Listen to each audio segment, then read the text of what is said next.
이게 TSH가 높게 되면 갑상선 세포가 더 활발하게 일을 하고 더 액티브하게 분열하게 된다는 거죠. 근데 갑상 세포만 그런 게 아니라 갑상선 암 세포도 마찬가지라는 거예요. 3년만 먹었으니까 이제 그만 먹어도 된다는 이런 건 좀 잘못됐다고 생각하고요.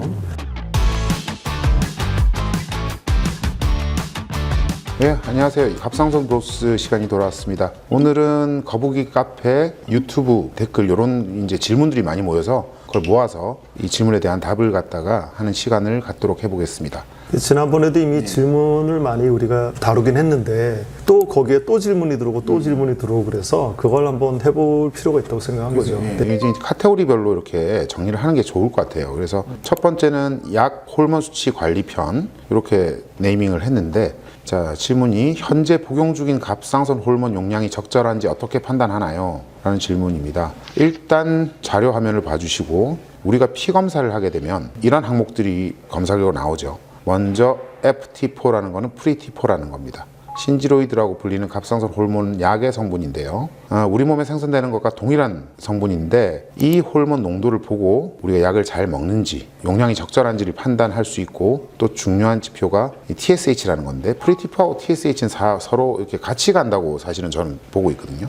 TSH가 높은데 프리T4도 높은 사람들도 있긴 하더라고요. 근데 그거는 이제 흡수가 잘 안 되는 부분이 있지 않나 그렇게 생각이 듭니다. T3라는 건 액션 폼, 즉 활동형으로 생각을 하는데 프리티4에서 T3로 전환돼서 타겟팅을 해서 싸웁니다라는 설명을 저는 해요. 그러니까 프리티4는 예비군이고 T3가 현역입니다. 현역 군인입니다. 이렇게 저는 설명을 많이 하는데, 제일 중요한 게 사실 T3가 가장 액팅 폼이니까 가장 중요하지 않겠나 생각을 합니다. 그리고 이게 어느 정도 농도를 유지하느냐에 따라 TSH 레벨이 결정되어지죠. 의사들은 사실 이 세 가지 지표를 보고 약의 용량이 적절한지, 약을 잘 드시는지 이런 것들을 파악하게 됩니다. 지금 설명에서 이제 하나를 추가하면 흡수도 문제이긴 하지만 흡수도 잘 됐는데도 희한하게 체질상 그 약의 성분이 T3, 액티브 폼으로 잘 못 가는 사람들도 좀 있는 거여서 그런 게 이제 문제가 되는 경우고요. 지금 이제 외래에서 보면 저는 이제 약 용량을 굉장히 좀 신경을 써서 보는 편인데 이런 게 딱 느껴질 때가 있어요. 장원 선생님도 분명히 그렇겠지만 살이 찐 패턴인지 아니면 이게 약을 잘 안 먹는 패턴인지 그 느낌 딱 오지 않아요? 그렇죠. 근데 뭐라고 설명을 참 하기 힘들고 교과서에도 그런 내용이 없는데 가끔 환자들이 그걸 어떻게 하세요? 그러니까 저 1, 2kg 쪘는데 그걸 어떻게 하세요? 라든지 저 요새 일주일에 한두 번 빼먹는데 그걸 어떻게 하세요? 이렇게 하는 경우가 있거든요. 네, 그렇죠. 그래서 우리가 의사들이 볼 때는 이런 변화에 대해서 굉장히 민감하게 보고 있고 꾸준히 보는 그 상황이기 때문에, 그래서 제가 늘 보던 주치의가 참 중요하다 이런 이야기는 하죠. 그리고 이제 어떤 한 기관에서 뭐 예를 들어 오늘도 보니까 거북이 가족에 자기 장원진 쌤 환자인데 도대체 저는 누가 보나요? 이런 질문이 오늘 올라왔더라고요. 근데 한 기관은 똑같은 정책을 하고 있기 때문에 그게 바뀌어도 할 수 있는데 뭐 그 기관에 계속 있었으면 좋겠지만 나왔는데 어떻게 하겠어요. 그래서 이제 다른 쌤들이 또 잘 봐주실 거라고 생각합니다. 네. 그래서 이제 T3나 프리티4, TSH가 약 용량을 결정하는 중요한 요소다. 아까 설명드렸지만 저는 프리티4에서 T3로 전환시키는 거는 셀레늄이 굉장히 역할을 한다고 저는 생각을 해요. 그래서 셀레늄에 대해서는 제가 조금 민감하게 저도 약을 갖다 복용하시라고 말씀드리는 경우가 많아요. 그리고 TSH 목표 수치는 상황, 암, 유무, 재발 위험 등에 따라 어느 정도 유지를 해야 하나요? 라는 질문을 하셨습니다. 장쌤이 이제 말씀해 주시는 게 좋을 것 같아요. TSH라고 하는 건 사실은 생각해보면 그 박종쌤도 많이 말씀하셨던 내용인데 일종의 그 갑상선 세포 보고 일을 열심히 하라고 하는 채찍이에요.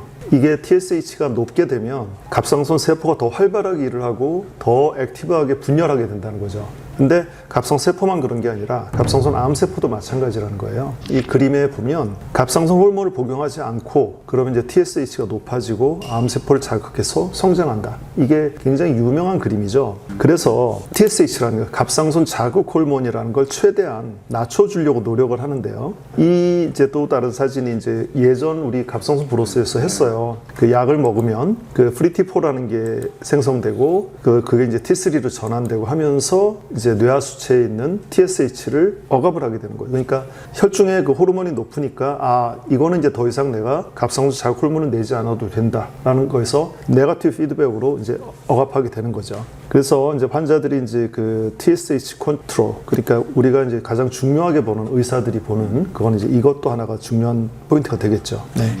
이 자료는 TSH 레벨 어느 정도까지 유지를 해야 하느냐에 대한 자료입니다. 일단 암 환자들은 TSH가 높으면 불리한 것이 사실이죠. 하지만 요즘 개념이 조금 완화되어 가지고 저위험군에서는 정상 범위를 유지한다면 더 약을 쓰지 않습니다.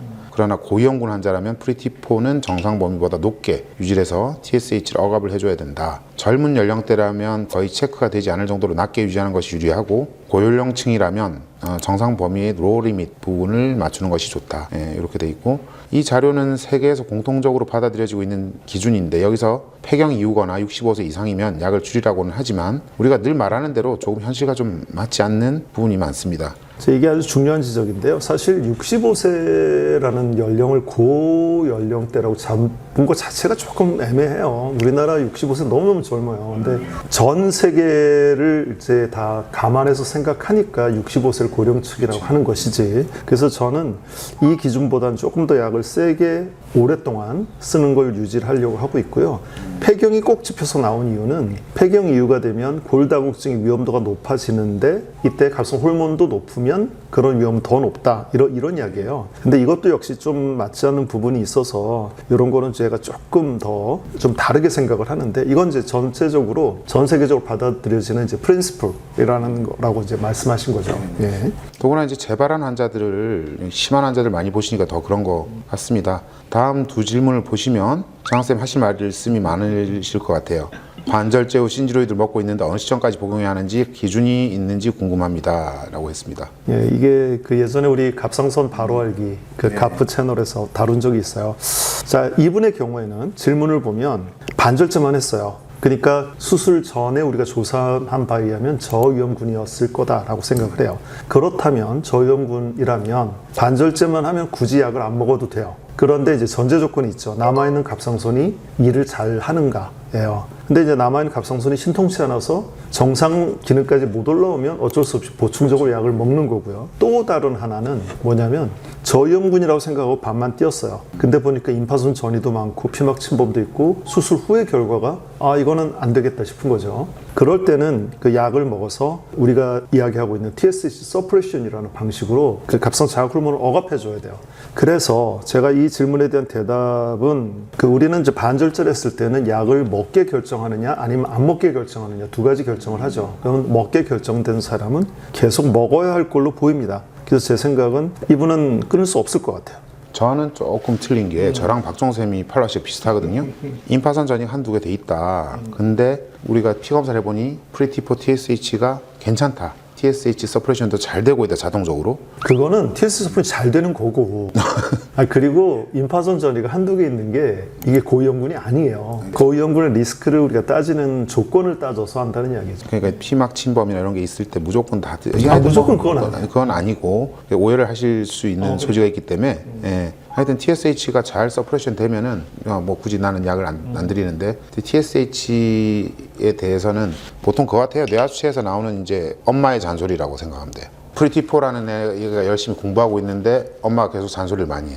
애가 삐뚤어져 나간다. 결절 같은 거 잘 생길 수 있습니다. 참신한 비유인데. 환자한테 그렇게 설명하거든요. 쉽게.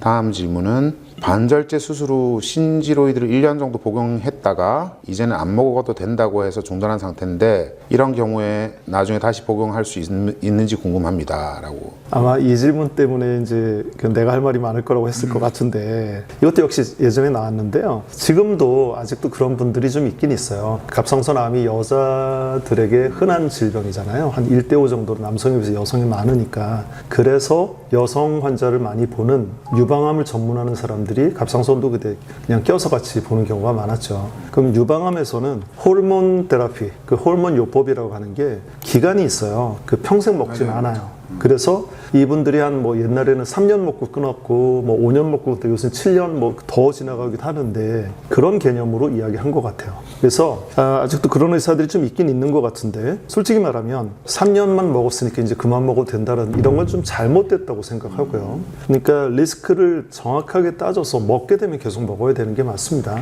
그리고 또 한 가지는 이런 걸 수도 있어요. 이분은 초반에 봤더니 갑상선이 시들시들할 기능을 못했어.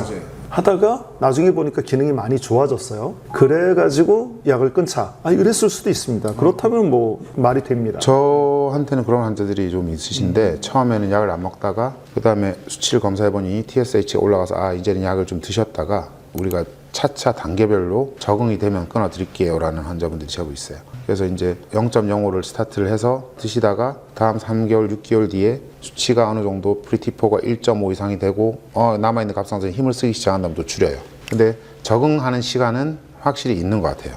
그게 이제 남아있는 갑상선도 이제 컴펜세이션 효과라 그래서 이게 조금 더 커지는 사람들이 더 많아요.